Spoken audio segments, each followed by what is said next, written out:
Welcome to the Max, where at least 5 people must be wearing the color salmon.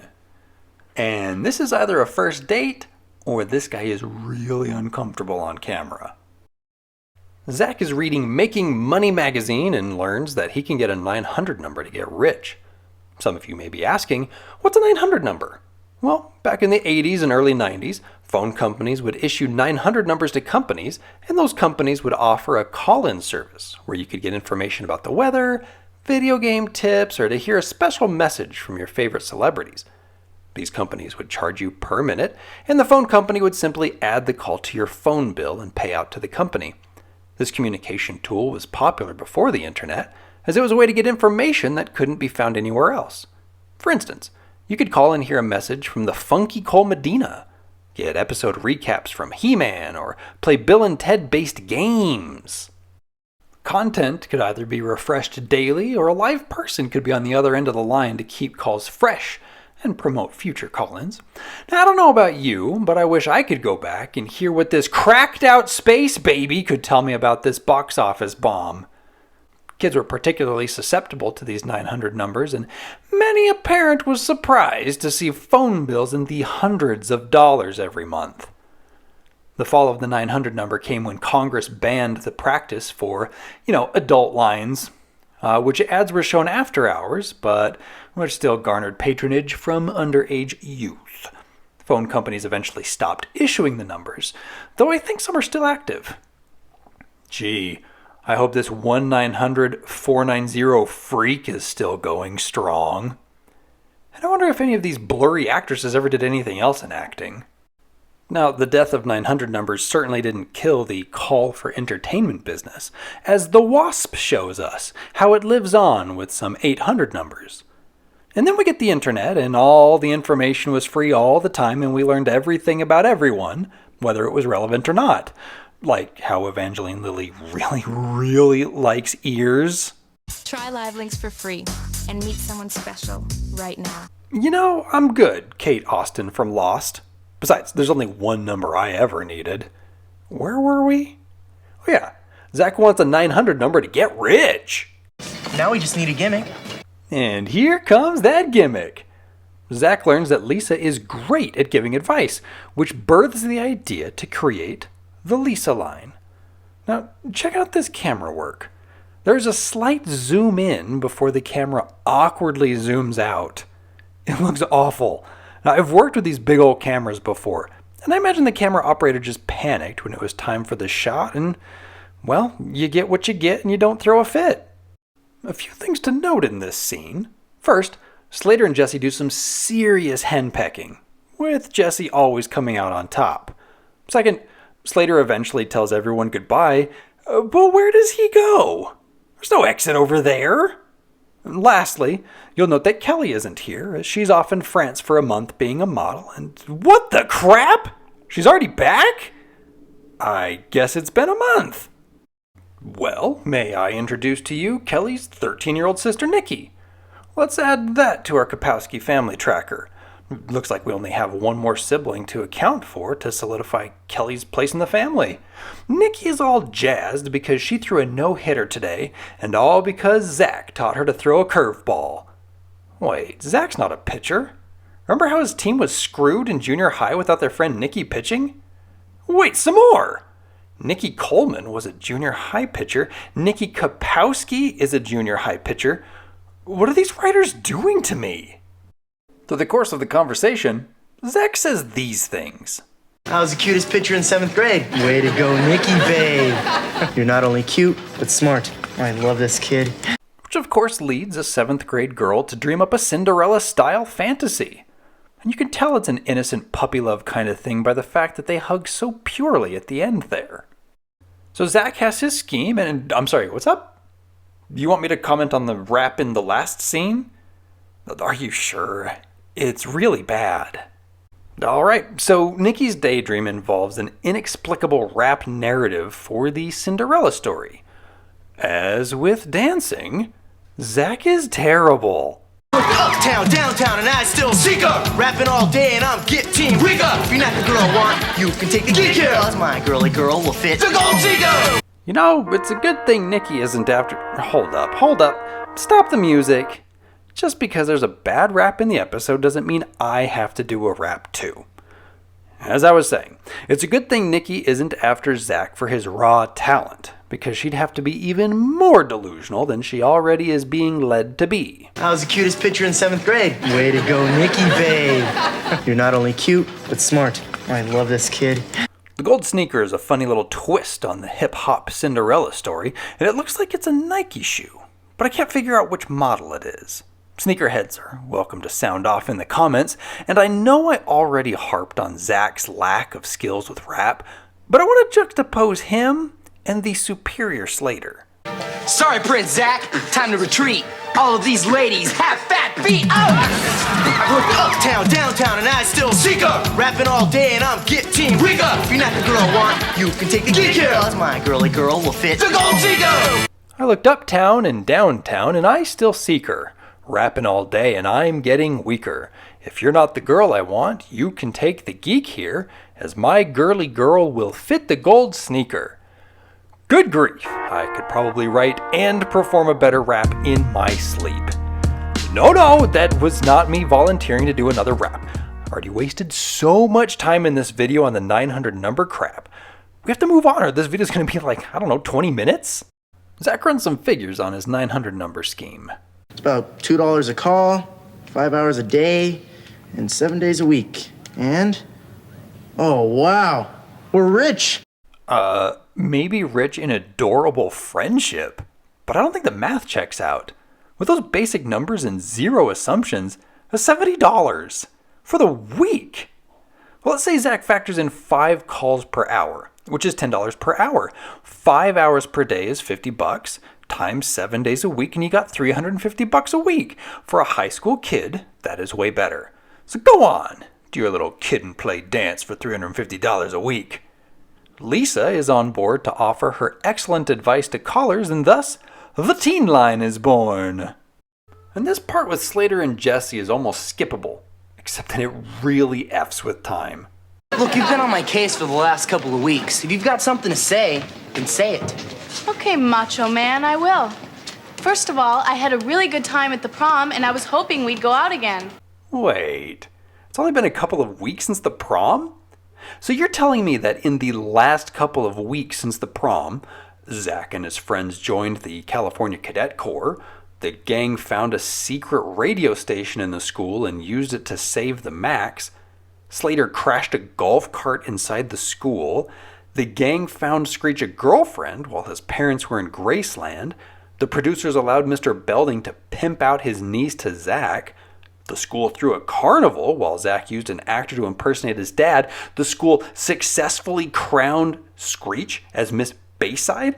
Jessie killed Hot Sunday's chances at a record contract, and Zack perved out to swim team pics, and Kelly went and returned from a month-long photo shoot in Paris? Even if we could believe that all that could happen in a couple weeks, we've seen Slater and Jessie as a couple, including this hot bit of action. If you'd like a more practical explanation, let's just say that the production order had only 2 episodes between this one and the prom, Save the Max and the yet unseen From Nurse to Worse. When you cram 9 episodes instead of 2, well, you get some chronal anomalies. The teen line is open. Let's field some calls. This is Nitro. It's your $2, mate. Did you ever go study with a guy named Moose? Why not? You could always hang your coat on his antlers. What kind of bullcrap advice is that? Do you honestly think that Luis really wanted to spend $2 on a call for boy advice only to get a cheap sitcom joke in response? Come on! Hey, Lisa. This guy wants his girlfriend to appreciate the mind he doesn't have. Tell him to write her love poem. What?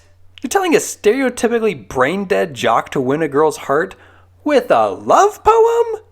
This is terrible advice. Now, eagle-eyed viewers may recognize old Moose here as none other than Stan freaking Clegg from Valley High School. Same actor, very different character. Further, check out Moose's home. What is up with that taxidermy? It looks like it's supposed to be a moose, but instead of furry antlers, it has, I guess, bull horns? And that can't be his bedroom. Why would Moose have that fancy mini globe? Is this his father's study/office? Is the Moose a mantled title passed from father to son, and one day Moose here will get that confusing moose head for his own home to pass to his son? I wish I could say this is the oddest thing about Moose this episode, but it's not. Teen Line is the Ant-Man. What's bugging you? Boom! Jessie calls and Lisa tells her to just go on a date with Slater already. Nikki calls and discloses that she is so totally crushing on a dude who is dating someone close to her. So Zack tells her to tell him that Nikki loves him, for plot's sake. Mrs. Zack Morris. Hold up. What is all over this cow's butt? And because this is a fun show for kids with a wacky premise, we'll forget how Nikki should be at her separate junior high campus and accept that Zack can't tell Kelly about Nikki's mistaken advances. Kelly knows Nikki likes the boy, but she hasn't learned who yet. Zack, you can't know what this means to me. Nikki and I finally have something we can share. Back when we learned that Kelly has 7 kids in her family, I joked that the Kapowskis might be 80s-style Mormons. Hearing Kelly comment on sharing something with Nikki, like Zack, it's sounding more like 1880s-style Mormons. Literal sister wives! Zack hastily gets rid of Nikki, but not before Jessie can make a snap judgment. Bad news, business babies. Lisa solved all the school's problems. And because Zack sprung for a legit phone switchboard in his room, but only a Bayside-centric 900 number, well, there's no one left to call in. So Lisa's fired. Gee, Zack, what'd you want her to do? Give bad advice? And that's what they decide to do. Mo bad advice, mo problems. Which means mo phone calls. Slater's the first victim, and Zack tells him to flake out on his date. Over at the Max, Jessie tries to tell Kelly that Zack is cheating on her with Nikki. But then Slater shows up, cancels plans with Jessie, and walks off elsewhere? Hey, Jessie, don't be so upset. Just call the teen line. While Screech looks for another person to ruin in the name of the teen line, Zack wriggles out of a date with Kelly and... did someone just run past the door? We have never seen this. Is that a crew person? Is that someone the director expressly ordered to run by? What the farts is this? Anyway, Zack and Screech target Louise, who has been starry-eyed for this entire scene. My Moosey's gonna read me some more of his poetry. The birds and the bees and the trees don't compare to your knees, Louise? Not sure how they'll ruin that for Louise. I've always loved that poem. What? You mean that's not a Moosey original? Oh, not cool, guys. But Zack soon learns that Karma's a bee. He literally crosses his lines and mistakenly tells Kelly to bug off while accidentally confessing his love for Nikki. I know that just a little honesty from Zack would smooth all of this out, but this show isn't supposed to make sense. Case in point, why did it go from night in Zack's room to day at the Max to back to night in Zack's room? I don't know either, but at least Zack made $4 off this teen line blunder. It's the next day. In art class, Mr. Manfredi introduces male models for the next project, and boom! Screech oddly claps the longest. The girls have a problem with the guys, and Mr. Manfredi tries to help them all embrace their emotions and channel them into art by going all Dead Poet Society and unleashing, Silly String? And then Mr. Belding gets clay on his face.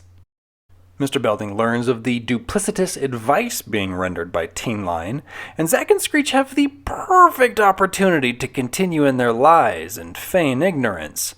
But the producers know that there are only a few minutes left in the episode. Also, Screech ruins everything. The boys are told to fix this. Knowing he's hopeless, Zack asks the incredibly dapper Lisa for help. And boom! She solves everything. But what about Kelly? I don't know what to think. Jesse said Zach's going out with Nikki. The teen line said I should dump him, but I trust them both. Lisa, what's a girl to do? Play dress up. That's Lisa's solution. Play dress up. Wear the worst disguise ever and eavesdrop on Zach and Nikki. Zach shows up and tries to screech away Nikki's affections. It's like a reverse blind dates where Screech had tried to be Zach. But here it's not working. I'm not sure why he thought it would. Zach taught Nikki how to throw a curveball, so she's going to be able to spot one a bit easier. In fact, she likes this side of Zach. So he finally has to shoot straight. Yeah, I understand, all right. I understand you're a dork who couldn't tell a 13-year-old girl the truth. That is so immature. Medic! Medic! While Zach recovers, let's look at Moose in this scene, who is rocking a beret and apparently drawing a picture of Louise. This was a choice. Somebody directed these actors to do this in the background. I saw you with the little girl, and I like your style. You like the style of a guy leading on an underage girl? I don't know if enough thought was put into that line. So either you are an innocent teenage girl trying way too hard to be sexy, or you were written by some middle-aged dudes. It's Kelly. Mr. Manfredi was played with great energy by Michael McManus. He played tons of great bit characters from the mid-70s to the mid-90s, including stints in MASH, Dallas, all 13 episodes of whatever Lewis and Clark was, Full House, Married with Children, Perfect Strangers, and several early episodes of Baywatch. He also wrote and produced the movie Mafia, which gave us this truly unforgettable scene.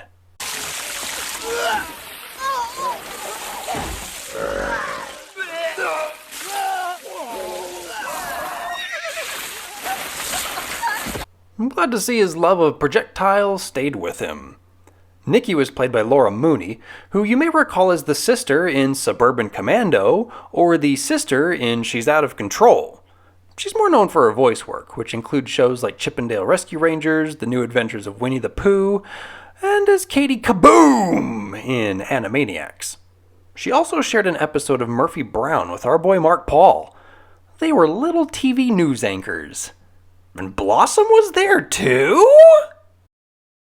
Sorry, Prince Zack. Time to retreat. All of these ladies have fat feet. Oh!